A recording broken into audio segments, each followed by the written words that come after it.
Good morning, Paul here down at Texas, outback Queensland on the southern New South Wales border, little town called Texas, and we're out on a farm visiting some friends who are working and living out here, and this is the house they live in. Mind you, on the other side there's been some renovations so we get some decent accommodation inside this house, but you can see it's an old house that's tumbling down, needing lots of repair. But all things are possible if Christ helps you, and my friend is rebuilding this ruin. But our meditation this morning comes from Hebrews 13, where the writer is giving us some exhortations that we should listen to. So we'll read from verse 1. Keep on loving one another as brothers and sisters. Do not forget to show hospitality to strangers, for by so doing some people have shown hospitality to angels, without even knowing it.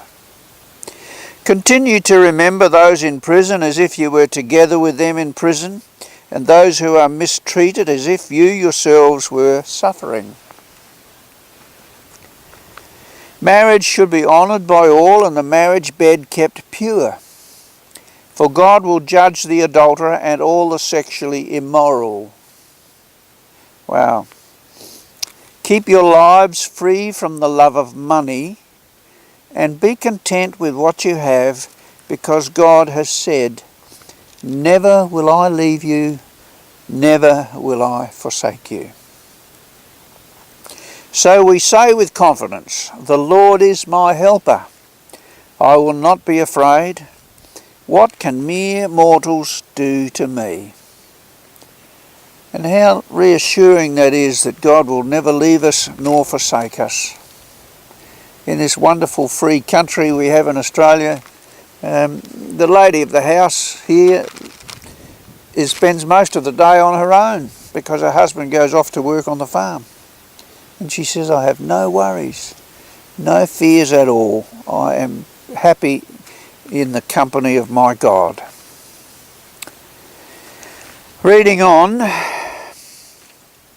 remember your leaders who spoke the word of God to you. Consider the outcome of their way of life and imitate their faith. Jesus Christ is the same yesterday, today and forever. Do not be carried away by all kinds of strange teachings. It is good for our hearts to be strengthened by grace, by not by eating ceremonial foods, which is of no benefit to those who do so. We have an altar from which those who minister at the tabernacle have no right to eat. The high priest carries the blood of animals into the most holy place as a sin offering, but the bodies are burned outside the camp. And so also Jesus suffered outside the city gate to make the people holy through his own blood.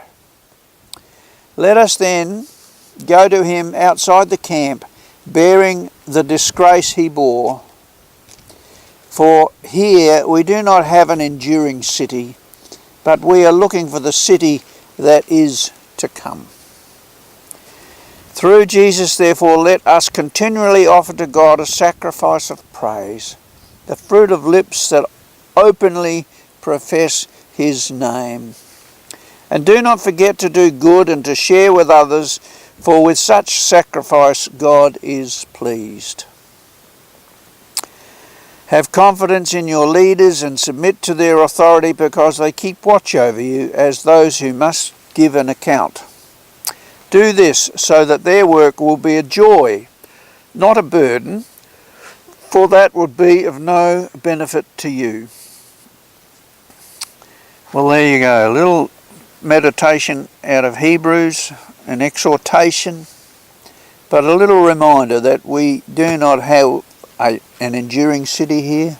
This is a temporary residence, and we will be moving on to our eternal city that is to come. You stay in the Word, get the Word into you, and you have a great day. See you later.